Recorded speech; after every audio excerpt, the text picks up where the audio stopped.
निमित्तानं किंबहुना भगवा सप्ताहाचं या विधानसभा मतदारसंघात तिथून काय आवाज येणार जी सुरुवात होते त्या ओणी जिल्हा परिषद गटातील ओणी पंचायत समितीच्या या कार्यक्रमासाठी उपस्थित असलेले शिवसेनेचे उपनेते आपले सगळ्यांचे लाडके आमदार आदरणीय साळवी साहेब, ज्यांच्या नेतृत्वाखाली हा भगवा सप्ताह या विधानसभा मतदारसंघात संपन्न होतोय, ते आमचे सगळ्यांचेच मार्गदर्शक आदरणीय नकाशे साहेब, सन्माननीय कुळेकर साहेब, आमचे तालुका प्रमुख कदम साहेब, आणि या ठिकाणी ज्यांनी आपल्या सगळ्यांना आपली खंत काय आहे, आपली व्यथा काय आहे, ही आपल्या भाषणात मांडली ते आमचे लिंगायत सर, तुमचे प्रतीक मटकर, तुमचे विभाग प्रमुख, आणि या ठिकाणी सगळेच जे प्रमुख पदाधिकारी आहेत सगळ्यांचीच खरे असताना नावं घेतली पाहिजेत. खरं तर कार्यक्रम थोडा उशिरा झालाय, 1चा टायमिंग ओझर पंचायत समितीचा आहे, आणि उपस्थित माझ्या सगळे शिवसेनेचे पदाधिकारी, शिवसेनेचे सगळे सरपंच बंधू आणि भगिनी, पक्षप्रमुखांनी विधानसभा निवडणुकीच्या पार्श्वभूमीवर हा भगवा सप्ताहाचा कार्यक्रम 4 ऑगस्ट ते 11 ऑगस्ट आपल्याला दिलेला आहे. तो कार्यक्रम कसा आपण इम्प्लिमेंट करायचा आहे त्या संदर्भात सुद्धा स्वतः पक्षप्रमुखांनी व्हीसीद्वारे जिल्हा प्रमुख, उपजिल्हा प्रमुख, तालुका प्रमुख, संपर्क प्रमुख या सगळ्यांना मार्गदर्शन केलं, आणि त्याच पद्धतीनं हा कार्यक्रम व्हावा किंबहुना त्याचा रिझल्ट आपल्याला चांगला मिळेल. लोकसभा निवडणुकीचे निकाल लागले आणि ते निकाल लागल्यानंतर निश्चितपणे आपल्याला सगळ्यांना एक विचार करायला लावणारे ते निकाल ठरले. महाराष्ट्रामध्ये जरी आपण 31 सीट महाविकास आघाडी म्हणून जिंकलो असलो तरी मात्र शिवसेनेचा बालेकिल्ला म्हणून समजला जाणारा जो कोकण आहे, त्या कोकणाच्या मात्र पालघर, ठाणे, कल्याण, रायगड, रत्नागिरी, सिंधुदुर्ग सगळ्याच्या सगळ्या आपल्या जागा आपण गमावल्या. याच्या बाबतीमध्ये सुद्धा निश्चितपणे आपल्याला कुठेतरी विचार करायला लावणारी बाब. जे खासदार महिन्यातले 20 दिवस रेल्वेमध्ये झोपायचे, ज्यांना फक्त बाकी काय माहिती नाही, मला मतदारसंघातली माझ्या जनतेबरोबर मला संवाद साधला पाहिजे, मला जनतेमध्ये गेलं पाहिजे, ह्या भावनेत जे काम करत होते त्यांना सुद्धा या निवडणुकीमध्ये अपयश आलं. गेल्या वेळेला आम्ही इथून 1.5 लाखाचं मताधिक्य घेतलं होतं या रत्नागिरी जिल्ह्यामध्ये, त्यावेळेला आम्हाला 50,000चा पल्ला गाठणं पण अवघड आहे. आणि त्याच धर्तीवर आमचे आमदार राजन साळवी साहेब सुद्धा या मतदारसंघामध्ये अतिशय चांगल्या प्रकारचा संपर्क आहे. आपण संपर्काच्या बाबतीमध्ये कुठे कमी नाहीये. विकास कामांच्या बाबतीमध्ये जेवढा काय विकास निधी करता येण्यासारखा आहे तो सगळा विकास निधी या संपूर्ण मतदारसंघामध्ये साळवी साहेबांच्या माध्यमातून, खासदारांच्या माध्यमातून आपण आणण्याचा प्रामाणिकपणे प्रयत्न करतोय. पण तरी सुद्धा दुर्दैवानं आपल्याला जे अपयश आलंय ते मला वाटतं अपयश निश्चितपणे आपल्याला विचार करायला लागणार. आपण का फसलो? लिंगायत साहेब म्हणाल की ज्यांचा संपूर्ण 5 वर्षामध्ये नव्हे 10 वर्षामध्ये कुठेही संपर्क नाही, ना विकास कामाशी संपर्क, ना लोकांशी संपर्क, फक्त निवडणुकीमध्ये पैसे दिले आणि 13 दिवसामध्ये ती निवडून आली. निश्चितपणे साहेब आपल्याला कुठेतरी विचार करावा लागेल.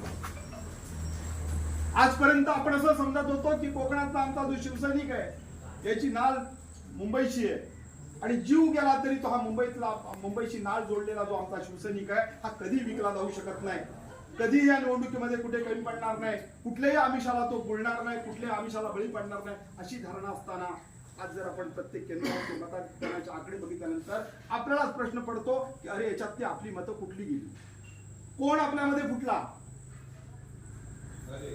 निश्चितपणे तुम्हा आम्हा सगळ्यांना विचार करायला लागणार. मोजून 1 महिन्या 1.5 महिन्यामध्ये निवडणूक जाहीर होईल. 20 सप्टेंबरच्या दरम्यान निवडणूक जाहीर होणार आहे. आज तारीख 6 सप्टेंबर आहे, म्हणजे मला वाटतं 30 आणि 10 41 दिवसाचा सगळा कारभार आहे. आणि हा असल्यामुळं आपल्याला पक्षप्रमुखांनी सांगितलंय की हा जो भगवा सप्ताह हा प्रामाणिकपणे जर राबवला, त्यानिमित्ताने आपण लोकांसमोर गेलो, आपण जी काय विकास कामं केली, जी काय आपण पक्षाच्या माध्यमातून उद्धव साहेब मुख्यमंत्री असताना जे काही विषय आपण आणले ते आपण निश्चितपणे लोकांसमोर गेले पाहिजेत, लोकांसमोर ठेवले पाहिजेत. आणि ह्या भारतीय जनता पक्षाच्या सरकारने या युती शासनानं आपल्या कुटुंबावर कसा प्रकारे अन्याय केला, आपल्या महाराष्ट्रावर कसा प्रकारे अन्याय केला, आपले उद्योगधंदे आपल्या राज्यातून कशा प्रकारचे गेले, आणि प्रत्येक निर्णय घेताना तो गुजरात धारणतीना कसा निर्णय असतो या बाबतीमध्ये सुद्धा आपल्याला कुठेतरी जनतेला हे सांगावं लागेल. आज नोकरी धंद्याच्या संदर्भात जर विचार केला तर आपल्या आज प्रत्येक गावात आपण जर गेलो तर गावातली घरं बंद दिसतात. इथला माणूस, इथला तरुण आज या ठिकाणी थांबू शकत नाही, कारण त्याच्या हाताला काम नाही.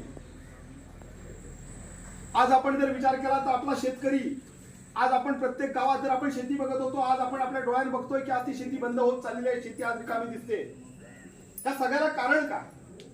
जे शासन शेतकऱ्याच्या पाठीशी ठामपणे उभं राहणं आवश्यक होतं, जे शासन तरुणांना रोजगार देण्याच्या संदर्भामध्ये आपल्याला ठामपणे पाठीशी उभं राहणारा असायला पाहिजे होतं, ते आज काहीच दिसत नाही. हे शासन सगळ्या स्तरावर अपयशी ठरलेलं आहे. अशा शासनाला जर आपल्याला गाळायचं असेल, उद्याच्या निवडणुकीमध्ये आपल्याला जर त्याचा पाय उतार करायचा असेल, तर निश्चितपणे आपण सगळ्यांनी आपापल्या गावामध्ये प्रत्येक वाडीवाडीमध्ये आपण बैठका घेऊन आपल्या पक्षाचं ध्येय धोरण सांगितलं पाहिजे.